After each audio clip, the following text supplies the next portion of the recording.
2015 में bridge of spies नामी Hollywood movie release हुई, जो 60 की दहाई में अमेरिका और रूस के दरमियान जारी सर्द जंग के वाकयात पर थी।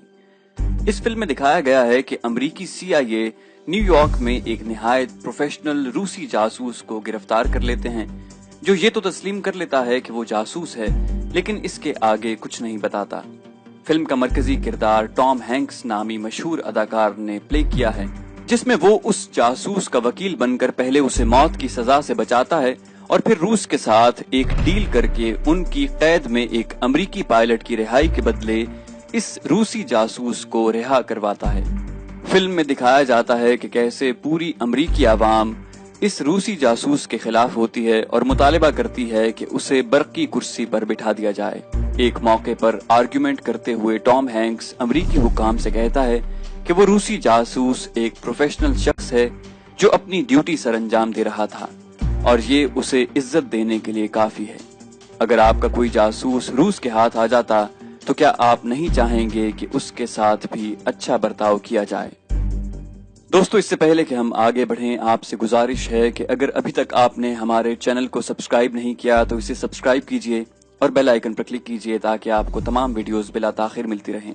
और वीडियो पसंद आने पर इसे लाइक, शेयर और कमेंट करना मत भूलिए। तो दोस्तों, आइए असल वाक़े की तरफ, जो हाल में पकड़ा जाने वाला भारतीय जासूस कुलभूषण यादव का है। हुसैन मुबारक पटेल, ये उसका फर्जी नाम था, जिसका असल नाम है कुलभूषण यादव। ये भारतीय शहर मुंबई के इलाके सिल्वर ओक नंदानी गार्डन्स का रिहायशी था।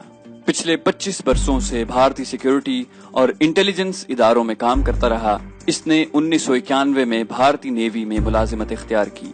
ये नेवल इंटेलिजेंस में कमांडर रैंक का ऑफिसर रहा और उसके बाद भारतीय खुफिया इदारे रॉ का कारिंदा हो गया।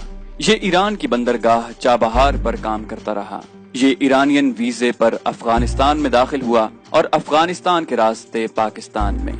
इसने पाकिस्तान का जाली शनाख्ती कार्ड बनवाया और उसके बलबूते पर बलोचिस्तान में पाकिस्तान मुखालिफ सरगर्मियां शुरू कर दी। ये हुसैन मुबारक पटेल के अलावा मुबारक हुसैन, हसन बलोच और इमदादुल्लाह के फर्जी नामों से भी काम करता रहा। इसने बलोचिस्तान के इलाके वध के रिहायशी हाजी बलोच से रास्ते उस्तवार किए और हाजी बलोच भी पाकिस्तान में दहशतगर्दी की कार्रवाइयों का सहूलतकार था। ये मुल्क दुश्मन एजेंसियों, कलदम तंजीमों और दाइश का आलाकार था। ये दहशतगर्दों को माली और लॉजिस्टिक सपोर्ट फराहम करता।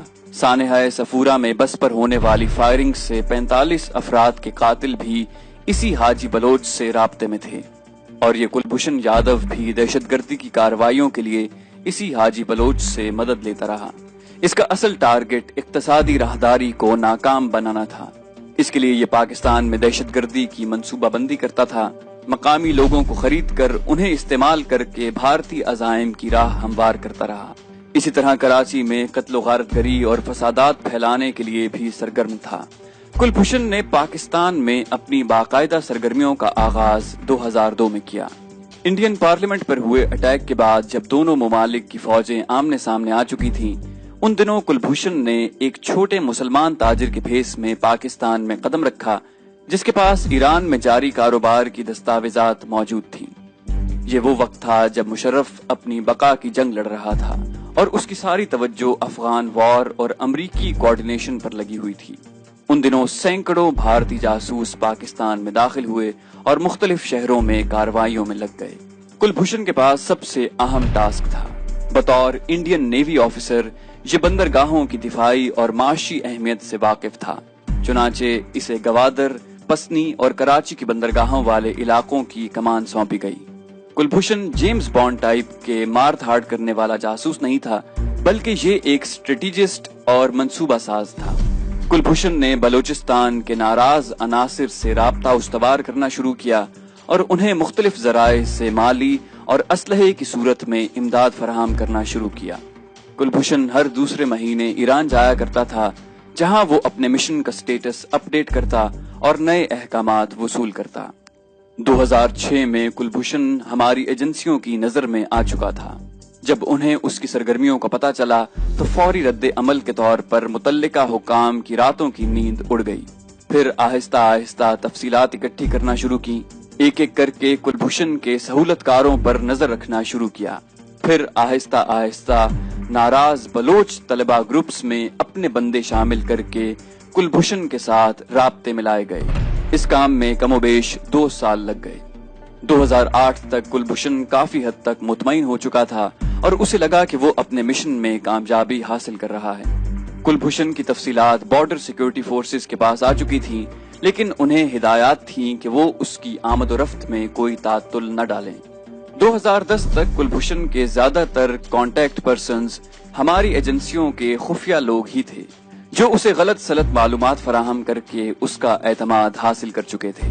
پھر ایک وقت یہ بھی آیا کہ کلبھوشن کا اعتماد حاصل کرنے والے چند لوگوں کو انڈیا بھجوانے کا بندوبست کیا گیا تاکہ وہ براہ راست انڈین کمان میں آ کر زیادہ مؤثر کارروائیاں کر سکیں۔ اس وقت کا ہماری ایجنسیوں کو کئی سالوں سے انتظار تھا۔ پھر یوں ہوا کہ 80 کے قریب لوگوں کو مختلف اوقات میں دبئی اور ایران کے راستے انڈیا بھجوایا گیا، جہاں ان کا استقبال بھارتی خفیہ ایجنسی کے اعلیٰ حکام نے کیا اور ان کے ساتھ اپنے لانگ ٹرم پلان شیئر کیے۔ ناراض بلوچ تنظیموں کے بھیس میں چھپے ہماری ایجنسیوں کے یہ لوگ بھارتی حکام کا اعتماد حاصل کرنے میں کامیاب ہو گئے۔ اس دوران کلبھوشن کو ہر طرح سے سہولیات فراہم کی گئیں۔ 10 سالوں کے عرصے میں وہ بہت حد تک مطمئن ہو چکا تھا کہ اب اس کے پکڑے جانے کا امکان نہیں، لیکن اس دوران اس کی ہر ایک موو پر ہماری نظر تھی۔ پچھلے کچھ سالوں سے انڈین حکام کو کلبھوشن سے کچھ شکایات بھی آنا شروع ہوئیں۔ اس کی دی گئی انٹیلیجنس، بالخصوص گوادر رپورٹ کے حوالے سے دی گئی معلومات زیادہ تر غلط ثابت ہوئی۔ اسی طرح وہ تمام ناراض بلوچ جو کئی بار انڈیا جا چکے تھے اور در حقیقت پاکستانی ایجنسی کے لیے کام کرتے تھے، اب ایک ایک کر کے وہ بھی منظر سے غائب ہوتے جا رہے تھے۔ ان لوگوں نے 150 سے زائد لوگ ٹریننگ کے لیے انڈیا بھجوائے، جن کا کوئی ریکارڈ انڈین حکام کے پاس نہ تھا، اور یہ بھی ایک بہت الارمنگ صورتحال بن چکی تھی۔ اب کلبھوشن پر دباؤ بڑھنا شروع ہو گیا۔ پرویز کیانی کے آرمی چیف بننے کے بعد انڈین جاسوسوں کا پاکستان میں داخلہ تقریباً ناممکن سا ہو گیا تھا۔ راحیل شریف کے آرمی چیف بننے کے بعد مجموعی طور پر فوج اور عوام کا مورال بہت بلند ہو گیا، جو کہ انڈیا کے لیے قابل قبول نہ تھا۔ پھر یوں ہوا کہ پاکستان میں نواز شریف کی حکومت آ گئی اور انڈیا میں مودی سرکار۔ مودی جو ازل سے پاکستان اور مسلمانوں کا دشمن تھا، اس نے اچانک نواز شریف سے پیار بھرے تعلقات بڑھانے شروع کر دیے۔ میاں صاحب ایک ازلی بے وقوف اور تاجر شخص مودی کی چال میں آ گئے۔ پھر میاں صاحب کی فیملی کو انڈیا کی کاروباری شخصیات کے ساتھ رابطے میں لایا گیا۔ میاں برادران کے بیٹوں کو بھارتی صنعت کاروں نے ایسی کاروباری آفرز کی کہ وہ اپنے ہوش کھو بیٹھے اور انڈیا کے ساتھ اپنے تعلقات استوار کرنے میں لگ گئے۔ بارڈر پر کیسی بھی صورتحال کیوں نہ ہو، میاں صاحب کی فیملی کے مودی کے ساتھ تعلقات خوشگوار ہی رہے۔ چند ماہ پہلے نواز شریف کی پوتی کی شادی پر مودی اور بھارتی کاروباری شخصیات کی آمد اسی سلسلے کی ایک کڑی تھی۔ پچھلے 2 سالوں میں شریف فیملی کی فیکٹریوں میں جدید ٹیکنالوجی کی تنصیبات کے لیے بھارتی ماہرین کی سروسز نہایت واجبی داموں پر فراہم کی گئیں۔ چنیوٹ میں واقع ایک فیکٹری کے ساتھ لگے پاور پلانٹ میں 37 بھارتی ماہرین کام کرتے رہے، جن کو ویزا براہ راست وزیر اعظم کے حکم سے جاری ہوتا تھا۔ 2015 تک کلبھوشن پاکستان اور انڈین حکام کے لیے ایجنسیوں کی ٹرم میں تقریباً ایکسپائرڈ ہو چکا تھا، اور اب ہمارے حکام اس سے جان چھڑوانے کے چکر میں تھے۔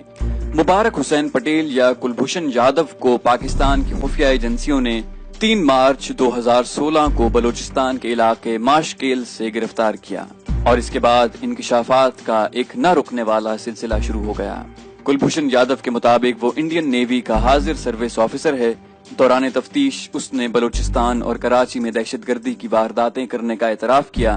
اس نے تسلیم کیا کہ وہ بھارتی نیوی کا حاضر سروس کمانڈر ہے اور اس کا بڑا ہدف اقتصادی راہداری کے منصوبے کو ناکام بنانا تھا۔ لیکن پھر پچھلے چند مہینوں میں بھارتی جاسوسوں کے ایک نئے نیٹ ورک کا پتہ چلا، جو کہ ٹیکنالوجی ایکسپرٹس کے ویزوں پر پاکستان میں سرگرم تھا۔ اس پر ہماری ایجنسیوں نے کلبھوشن کو سامنے لانے کا فیصلہ کیا۔ اب صورتحال یہ ہے کہ ان تمام جاسوسوں کو ایک ایک کر کے پکڑا گیا ہے اور بتایا یہی گیا ہے کہ ان کی نشاندہی کلبھوشن نے کی تھی، حالانکہ کلبھوشن کے فرشتوں کو بھی ان بھارتی جاسوسوں کی خبر نہیں تھی۔ ہمیں ان کا پتہ کیسے چلا، یہ جاننے کے لیے آئنسٹائن ہونا ضروری نہیں۔ इनकी वजह वो 150 के करीब नाराज बलोच थे जो अब तक इंडियन हुकाम की रातों की नींद और दिन का चैन उड़ा चुके हैं। अब सिर्फ एक बात की खुशी है कि हमारी एजेंसियों ने ब्रिज ऑफ स्पाइज में बताई गई रिवायात के मुताबिक कुलभूषण को एक जासूस का प्रोटोकॉल ही दिया है और उसके साथ बहुत अच्छा सलूक इख्तियार किया है। इस तमाम वाक़े में परवेज मुशर्रफ और नवाज शरीफ का क्या कसूर है? ये दोनों पाकिस्तान के दुश्मनों के साथ कभी नहीं मिलेंगे, लेकिन मुशर्रफ को उसकी सियासी और नवाज शरीफ को उसकी कारोबारी मजबूरियां ले बैठी। मुशर्रफ दौर में भारतीय जासूसों की बिला रोक टोक आमदोरफ्त शुरू हुई और मियां साहब ने अपने कारोबार की लालच में इन जासूसों को मुल्क में दाखिल होने दिया। वो तो भला हो कि हमारी एजेंसियां चौकन्नी थीं और हम किसी बड़े नुकसान से बच गए। कुछ अर्सा पहले ईरानी सदर के दौरा पाकिस्तान के मौके पर कुलभूषण की खबरें क्यों शाया की गईं?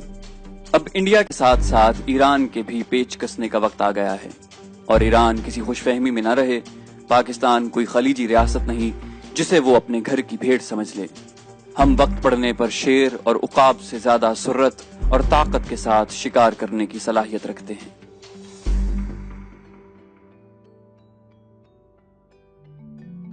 तो दोस्तों, ये थी हमारी आज की वीडियो। उम्मीद करते हैं आपको हमारी वीडियो पसंद आई होगी। मजीद वीडियोस देखने के लिए हमारे चैनल को सब्सक्राइब कीजिए और बेल आइकन पर क्लिक कीजिए ताकि आपको हमारी तमाम वीडियोस बिला ताखिर मिलती रहें। और कमेंट करके हमें बताइए कि कुलभूषण के केस को आप किस नजर से देखते हैं और इस पर किए गए फैसले पर आपकी क्या राय है। हम मजीद वीडियोस लेकर जल्दी हाजिर होंगे। अपना बेहद ख्याल रखिएगा। अल्लाह हाफिज।